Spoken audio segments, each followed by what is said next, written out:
कथेचं नाव आहे डेंजरस इश्क, भाग 9. आरवी आणि वरुणमध्ये झालेल्या त्या जोरदार झटपटीनंतर जेव्हा आरवी रागातच ब्लॅक मून व्हिलाच्या आत आला तेव्हा त्याला बघून जुनून पुन्हा एकदा भीतीने थरथर कापायला लागली. तिची अवस्था खूपच केविलवाणी झाली होती. दुसरीकडे आरवी शांतपणे तिच्या जवळ येऊन बसला आणि तिला जेवण भरवू लागला. जुनून त्याच्याकडे साशंक नजरेने बघत म्हणाली, तुम्ही दिवसभर असेच रागात असता का? हे ऐकून आरवीच्या ओठांवर एक हलकी स्मितरेखा आली. तो म्हणाला, नाही ग, मला दिवसभर असा राग येत नाही. उलट यापेक्षाही भयंकर राग येतो. हे तर फक्त तुझ्यासाठी मी स्वतःला आवरतोय, नाहीतर माझ्या रागाचा जाळ समोरच्याला जाळून राख करून टाकतो. त्याचे हे बोलणे ऐकून जुनूनने नाक मुरडले आणि विचारले, आता तुम्ही कोणाशी भांडत होता आणि का? जुनूनचे हे बोलणे ऐकून आरवीने तिच्याकडे तिरक्या नजरेने पाहिले आणि म्हणाला, अजून बायको झाली नाहीस आणि प्रश्नांचा भडीमार सुरू झाला? बरं, तुला एवढा रस का आहे मी कोणाशी भांडत होतो? कोणीही असो, तुला त्याच्याबद्दल का जाणून घ्यायचंय? जुनूनने एक दीर्घ श्वास घेतला. तिने तर सहजच विचारलं होतं, पण आरवीला त्यातही काय अडचण होती कुणास ठाऊक. ती थोडी चिडूनच म्हणाली, मला कोणामध्येही रस नाहीये, तुमच्यातही नाही आणि दुसऱ्या कोणातही नाही. मी फक्त सहज विचारत होते, तुम्ही नक्की कशासाठी भांडत होतात? असं काय झालं होतं की तुम्ही इतक्या मोठ्या आवाजात ओरडत होतात? तिचं बोलणं पूर्ण व्हायच्या आधीच आरवी दरडावून म्हणाला, शर्टलेस. जुनून आश्चर्याने त्याच्याकडे पाहू लागली. आरवी मोठ्या थाटात पुढे म्हणाला, जर कोणी तुझ्यासमोर शर्ट न घालता आला तर तुला काय वाटतं मी गप्प बसेन? समोरच्याच्या छातीत गोळीच झाडीन ना. तुला माहीत आहे ना मी कोणी सामान्य माणूस नाही, गँगस्टर आहे आणि गँगस्टर खूप रागीट असतात. पण मी फक्त रागीटच नाही तर पॉझेसिव्ह सुद्धा आहे. तुला अशा अवस्थेत कोणासमोर जाऊ देणं तर अशक्यच आहे, पण कोणा दुसऱ्याला तुझ्यासमोर येऊ न देणं हे मी कधीच घडू देणार नाही. तुला बघण्याचा आणि तुझ्या नजरा स्वतःवर अनुभवण्याचा अधिकार फक्त माझा आहे. आरवीचे हे शब्द ऐकून जुनून अवाक झाली. तो फक्त कोणाशी तरी यासाठी भांडत होता कारण तो माणूस जुनूनसमोर शर्टलेस आला होता. जरी जुनूनने त्या माणसाला पाहिले नव्हते तरीही तिला त्याच्याबद्दल सहानुभूती वाटली, कारण हे खूपच क्षुल्लक कारण होतं. कोणाच्या कपड्यांवरून त्याची लाज किंवा निर्लज्जपणा ठरवता येत नाही. जुनून अचानक आपल्या जागेवरून उठली आणि म्हणाली, बस, माझं पोट भरलं आहे. असं बोलून ती बेडकडे जाऊ लागली.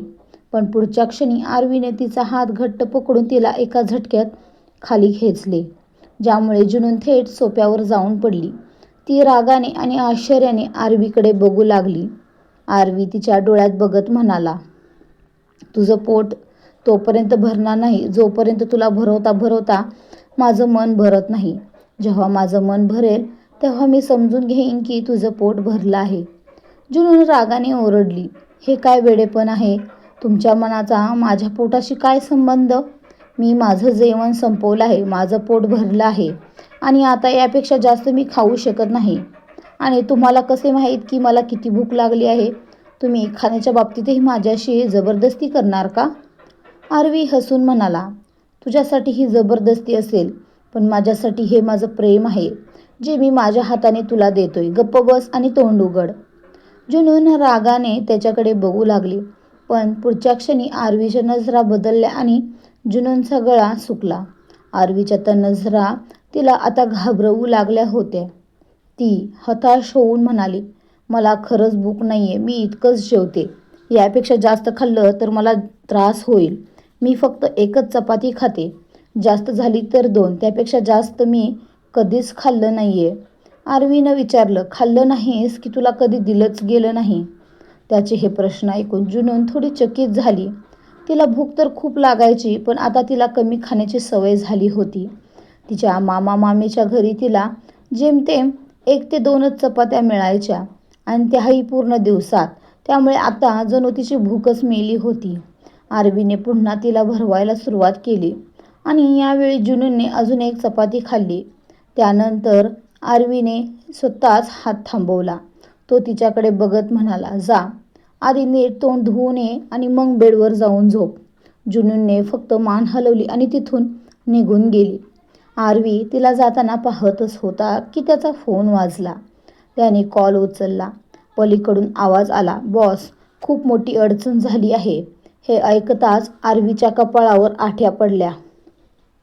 जेव्हा समोरच्याचे बोलणे पूर्ण झाले तेव्हा आरवी दात ओठ खाऊन म्हणाला, आता त्यांना दाखवावंच लागेल की आरवी नक्की काय चीज आहे. असे बोलून त्याने फोन ठेवला आणि तो तातडीने तिथून निघून गेला. जुनून बाथरूममधून बाहेर आली तेव्हा तिची नजर इकडे तिकडे फिरू लागली. भीतीपोटी ती झटकन मागे वळून बघितलं. तिला वाटलं आरवी तिला मागून मिठीत घेईल की काय, पण आरवी तिथे नव्हताच.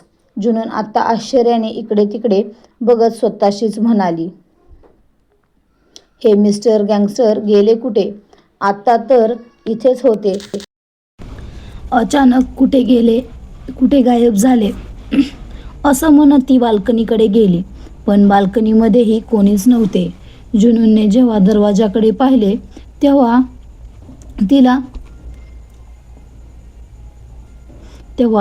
तिच्या मनात पुन्हा एकदा आशेचा किरण जागा झाला. तिला वाटले की कदाचित ती इथून पळून जाऊ शकते, पण जसा त्या क्रूर गार्डचा चेहरा तिच्या डोळ्यासमोर आला तशी तिची ती आशा पुढच्या क्षणी विरून गेली.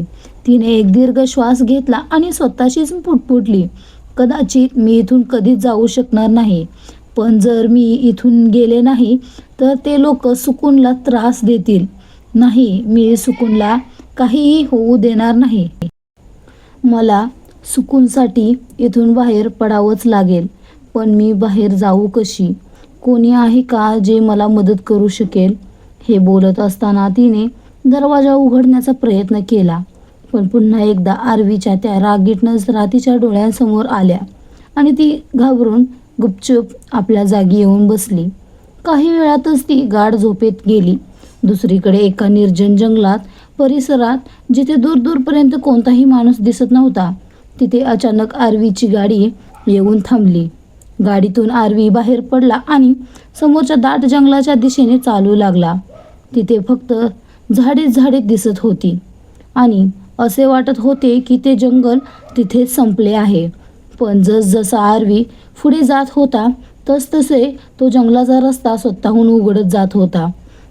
आत गेल्यावर आरवीने झाडांच्या काही फांद्या बाजूला केल्या तेव्हा त्याला समोर एक गुप्त दरवाजा दिसला.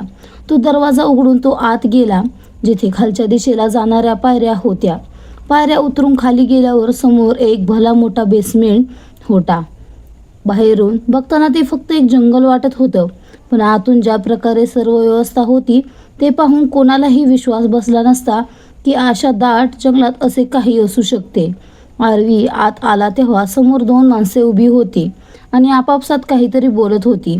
जसा त्यांना आरवीच्या पावलांचा आवाज ऐकू आला तसे त्यांचे चेहरे फिरले आणि आरवीला समोर पाहताच त्यांच्या पायाखालची जमीनच सरकली.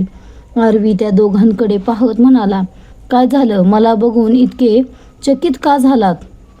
माझ्याच इलाक्यात येऊन मलाच बघून घाम फुटला का तुम्हाला? ते दोन्ही गृहस्थ आरवीचे बिझनेस पार्टनर होते. एकाकडून आरवी ड्रगचा माल खरेदी करायचा तर दुसऱ्याला विकायचा. ज्या ठिकाणी ते दोघे उभे होते तिथे आरवी त्याचे ड्रग्सचे व्यवहार करायचा. शहरापासून लांब असलेल्या त्या जागी पूर्ण सुरक्षा होती, पण आरवीने तिथे मुद्दाम कोणताही गार्ड किंवा कडक सुरक्षा ठेवली नव्हती, जेणेकरून ती जागा सामान्य वाटेल. याच गोष्टीचा फायदा घेऊन ते दोन्ही डीलर आरवीला न सांगता तिथे परस्पर व्यवहार करायला आले होते. त्यांना स्वप्नातही वाटले नव्हते की आरवीला त्यांच्या या गुप्त डीलबद्दल माहिती मिळेल. डॅनियल, जो ड्रग विकण्याचे काम करायचा, तो आरवीकडे बघत उद्दामपणे म्हणाला, माझा माल मी कोणालाही विकेन. तुला काय अडचण आहे? तर वायबर, जो डॅनियलचा माल आरवीच्या माध्यमातून विकत घ्यायचा, तो सुद्धा आरवीकडे बघत म्हणाला, आणि मला माल विकत घेण्याशी मतलब आहे. मी माल विकत घेईन आणि पैसे देईन, मग विकणारा समोर कोणीही का असेना त्यांचे हे बोलणे ऐकून आरवी उपरोधिकपणे हसला आणि म्हणाला, अगदी बरोबर बोललात तुम्ही. जेव्हा विकणारा तयार आणि घेणारा तयार तेव्हा मध्ये बोलणारा कोणीच नसतो. पण हा मधला माणूस दुसरा कोणी नसून आरवी आहे. जिथे आरवी बोलतो ना तिथे समोरच्याची जीभ त्याच्या घशातून बाहेर पडता कामा नये, नाहीतर ती जीभ घशातून ओढून काढायला मला वेळ लागणार नाही. आरवीचा चेहरा रागाने थरथरत होता. वायबर लगेच ओरडला, मला फालतू धमक्या देऊ नकोस. तुझ्या धमक्यांना मी घाबरत नाही. तो बोलतच होता की आरवीने त्याच्या डोक्यावर बंदुकीचा दांडा जोरात मारला. वायबरचे डोळे आश्चर्याने विस्फारले, कारण तो इथे आपली गाठ सुद्धा घेऊन आला नव्हता. ही मीटिंग अत्यंत गुप्त होती, म्हणून डॅनियल आणि वायबर या दोघांनाही कुणाला सांगायचे नव्हते. आरवी वायबरच्या चेहऱ्याकडे बघत म्हणाला, काय झालं? माझ्या फालतू धमकीची भीती वाटत नव्हती ना तुला? मग आता भीतीपोटी चेहरा का थरथरतोय? असे म्हणत त्याने बंदूक खाली करून त्याच्या हनवटीला लावली. तेव्हा वायबरची बोबडीच वळली. वायबर अडकळत म्हणाला, असं करू नकोस. जर तू मला मारलं तर तुझं खूप मोठं नुकसान होईल. मी तुझ्याकडून रोज करोडोंचा माल विकत घेतो. जर तू मला मारलं तर. तो बोलतच होता की आरवीच्या हातातील बंदूक थेट वायबरच्या ओठांवर आली. इकडे डॅनियलचा गळा आधीच कोरडा पडला होता. वायबरच्या बोलण्यात येऊन त्याने मोठी चूक केली होती. आरवी धंद्यात ना मैत्री बघतो ना नातं, हे माहीत असूनही त्याने ही चूक करायला नको होती. डॅनियल लगेच म्हणाला, आय एम सॉरी, माझ्याकडून चूक झाली, पण पुन्हा अशी चूक कधीच होणार नाही. मी माझा माल फक्त आणि फक्त तुझ्या माध्यमातूनच विकेन. आरवीने त्याच्याकडे पाहिले आणि क्रूर स्मित हास्य करत म्हणाला, व्हेरी गुड डिसिजन. जे आरवी समोर जीप चालवण्याची आणि ताठमानेने उभं राहण्याची लायकी ठेवतात ना, त्यांची लायकी आरवी नक्कीच उतरवतो. पण जे स्वतःच गुडघे टेकतात त्यांना मी काहीच म्हणत नाही. असे बोलून तो पुन्हा रागाने वायबरकडे बघू लागला. वायबर आता काहीच बोलू शकत नव्हता, कारण बंदूक त्याच्या तोंडात अडकली होती. पुढच्या क्षणी गोळी सुटली. ती गोळी वायबरचा गळा चिरून आरपार निघून गेली आणि त्याचे तोंड पूर्णपणे फाटले. वायबर रक्ताच्या थारोळ्यात जमिनीवर कोसळला. आरवी शांतपणे त्याच्या प्रेताकडे बघत होता. तो खाली झुकला आणि गडद नजरेने वायबरला निहाळू लागला. हे पाहून डॅनियलचे पाय थरथरू लागले. जरी तो या धंद्यात वर्षानुवर्षे होता तरी आरवी समोर त्याचे हातपाय ढिले पडले होते. आरवी वायबरच्या प्रेताकडे बघत म्हणाला, विषय पैशांचा नाहीच आहे. विषय आरवीच्या इब्रतीचा आणि गर्वाचा आहे. आणि जेव्हा विषय आरवीच्या गर्वावर येतो ना, तेव्हा तो पैसा, नातं, मैत्री किंवा धंदा काहीच बघत नाही. मग त्याने चुटकी वाजवली आणि म्हणाला, एका पळात सगळं संपतं. त्याचे डोळे खूप काही सांगून जात होते. डॅनियल, जो अजूनही जागच्या जागी थरथर कापत उभा होता, तो आरवीकडे बघत केविलवाण्या स्वरात म्हणाला, प्लीज माझी अशी अवस्था करू नकोस. तुला माहीत आहे मी तुझ्यासोबत गेल्या 10 वर्षापासून बिझनेस करतोय. आजवर मी कधी असं केलं नाही. पण वायबरने मला कॉल केला आणि मी त्याच्या बोलण्यात. तो बोलतच होता की आरवीने वर बघितले आणि त्याला विचारले, दूध बादलीने पितोस की ग्लासने? आणि काय घालतोस, लंगोट की डायपर? माझं मतलब आहे की तू लहान मुलगा आहेस ना, म्हणून विचारतोय, जेणेकरून उद्या तुला तुझ्या गरजेनुसार एखादी भेटवस्तू देऊ शकेन. हवं तर डायपरही देऊ शकतो. डॅनियल हे ऐकून अधिकच घाबरला. यावेळी त्याच्यासोबत त्याची टीमही नव्हती जी आरवीला उत्तर देऊ शकेल. तो तातडीने माफी मागत म्हणाला, आय प्रॉमिस, पुन्हा अशी चूक होणार नाही. तू म्हणाला ना की जे तुझ्यासमोर झुकतात त्यांना तू काही करत नाहीस, तर प्लीज यावेळी मला माफ कर. यापुढे माझ्याकडून तुला कधीच त्रास होणार नाही. आरवी उपरोधिकपणे हसला आणि म्हणाला, मला कोणाचा त्रास होऊच शकत नाही. ज्याने आरवीला त्रास देण्याचा विचार केला असेल तो माणूस मरविण्यापूर्वी जन्माला आल्याचा पश्चाताप नक्कीच करेल. तुझी ही शेवटची चूक माफ करतोय, पण यापुढे विचार करून वाग. आरवीच्या परवानगीशिवाय हवासुद्धा इकडे तिकडे फिरत नाही. त्यानंतर त्याने डॅनियलच्या हातातील ड्रग्सचं सॅम्पल पॅकेट स्वतःच्या हातात घेतला आणि त्याचा वास घेतला. एक दीर्घ श्वास घेऊन तो म्हणाला, समजलं ना तुला? डॅनियलने फक्त मान हलवली आणि तिथून पळ काढला. आरवीने तो पॅकेट हवेत उंच उडवला आणि फोनवरून एक मेसेज करून तिथून बाहेर पडला. दुसरीकडे वरून आपल्या गाडीने ब्लॅक मून व्हिलाच्या दिशेनेच निघाला होता. आरवीचा मेसेज मिळताच वरूनने रागाने आपला हात जोरात स्टिअरिंगवर मारला आणि पुटपुटला, हा माणूस कधीच शांत बसत नाही. छोटी मोठी शिक्षा देऊन सोडून द्यायचं सोडून याला डायरेक्ट संपवायलाच आवडतं. माहीत नाही याला कधी समजेल. असे म्हणत त्याने गाडी युटर्न घेऊन जंगलाच्या दिशेने वळवली. जिथे त्याला वायबरची लाश ठिकाणी लावायची होती. दुसरीकडे ब्लॅक मून विलामध्ये जुनून आपल्या खोलीत बसून कंटाळली होती, म्हणून ती दरवाजा उघडून बाहेर आली. बाहेर तिला कोणीच दिसले नाही.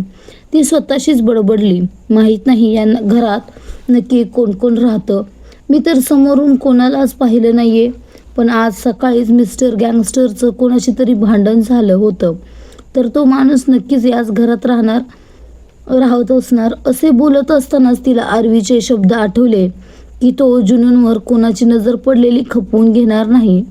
तिने लगेच आपल्या डोक्यावरचा पदर नीट सावरला आणि गार्डनच्या दिशेने निघाली. बागेत आल्यावर तिने सुटकेचा निश्वास सोडला. तिथे तिला एक छोटासा कुत्र्याचं पिल्लू दिसलं. दुसरीकडे वरूनची गाडी विलाच्या पार्किंगमध्ये येऊन थांबली होती. तो गाडीतून उतरून आत जाऊ लागला, पण अचानक त्याची नजर गार्डनमध्ये उभ्या असलेल्या एका मुलीकडे गेली आणि त्याचे डोळे विस्फारले. तो लगेच त्या मुलीच्या दिशेने चालू लागला, जेणेकरून तो पाहू शकेल की नक्की ती मुलगी आहे तरी कोण, जिच्यासाठी आरवी इतका वेडा झाला आहे. आरवीच्या ब्लॅक मून विलामध्ये वरूनची गाडी उभी होती आणि वरून विचार करत होता, मी पण पाहतोच नक्की कोण आहे ती, जिने आरवीच्या काळजाचा आणि डोक्याचा ताबा घेतलाय, जिच्यामुळे आरवीने माझ्यावर हात उचलला. वरून जुनूनच्या दिशेने पुढे सरकला. जुनून सध्या आकाशात उगवणाऱ्या चंद्राकडे बघत उभी होती. अजून पूर्ण रात्र झाली नव्हती, त्यामुळे चंद्रही अजून अंधुकच दिसत होता. तेवढ्यात पाठीमागून आरवीच्या गाडीचा हॉर्न वाजला. जेव्हा आरवी विलामध्ये यायचा तेव्हा तो मुद्दाम हॉर्न वाजवायचा, जेणेकरून आत चाललेल्या हालचाली थांबतील, अन्यथा त्याच्या रागाला सामोरे जावे लागायचे. हॉर्नचा आवाज ऐकून वरूनने मागे वळून पाहिले. आरवी आत येत होता. वरूनने पुन्हा समोर पाहिले.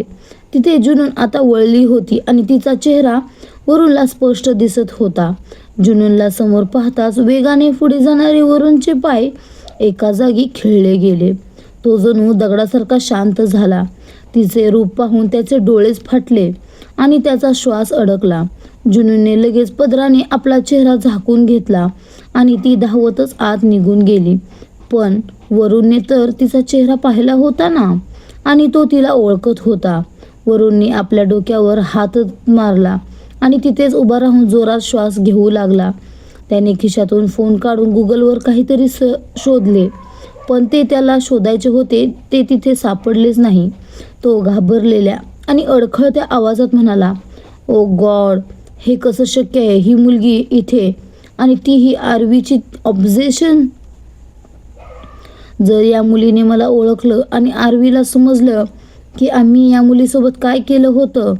तो मध्येच थांबला आणि तो मागे पाहू लागला, जिथे आरवी गाडीतून उतरून आत गेला होता. वरूनचा चेहरा घामाने डबडबला होता. तो आपला घाम पुसतच म्हणाला, मला काहीतरी करावं लागेल. आरवीला सत्य समजण्याआधी मला काहीतरी करावंच लागेल. मला या मुलीला इथून बाहेर काढावं लागेल. मी तिला इथे अजिबात राहू देणार नाही. तिला आरवीपासून दूर जावंच लागेल. वरूनने स्वतःला सावरले आणि तो आत जाऊ लागला. तेव्हा वाटेत त्याला गाठ अव्वलची पडली. वरूनची ती अवस्था पाहून अव्वल आश्चर्याने म्हणाला, काय झालं? तू इतका घाबरलेला का दिसतोयस? आणि हवामानात इतकी उष्णताही नाहीये, मग तुला इतका घाम का येतोय? हे ऐकताच वरूनने घाईघाईने आपल्या गळ्यावरचा आणि कपाळावरचा घाम पुसायला सुरुवात केली. To be continue. कथा कशी वाटते कमेंटमध्ये सांगायला विसरू नका. आणि इथून पुढे या कथेचे भाग आपल्या या कथाप्रेमी चॅनलवरच येतील. आणि कराराची बायको कथा मी संपवली आहे, तर लवकरच तुमच्या भेटीस एक नवीन कथा येईल. पण मी प्रत्येक चॅनलवर एक कथा चालू ठेवण्याचा प्रयत्न करते. जर टाईम भेटला तर नवीन कथा सुरू करेन. तुमचं मत मला नक्की कमेंटमध्ये सांगा. काय होतं ते आपण पुढे ठरवू मग.